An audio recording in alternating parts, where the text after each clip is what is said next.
মধ্যপ্রাচ্যে উত্তেজনার আগুন যেন থামছেই না। আবারও এক ঝাঁক ক্ষেপণাস্ত্র ছোড়ার দাবি করেছে ইসরায়েল। তাদের ভাষ্য, ইরান থেকে ছোড়া হয়েছে এসব ক্ষেপণাস্ত্র। লক্ষ্য ছিল সরাসরি ইসরায়েলের অভ্যন্তর।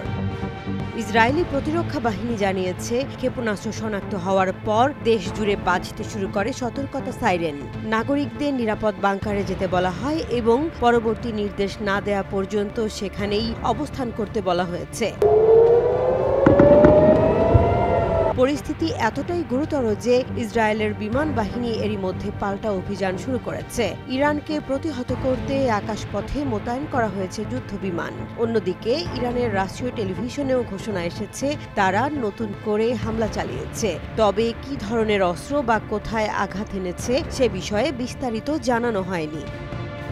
বিশ্লেষকরা বলছেন, এটি শুধু প্রতিশোধ নয়, এটি একটি গভীর যুদ্ধ কৌশলের অংশ।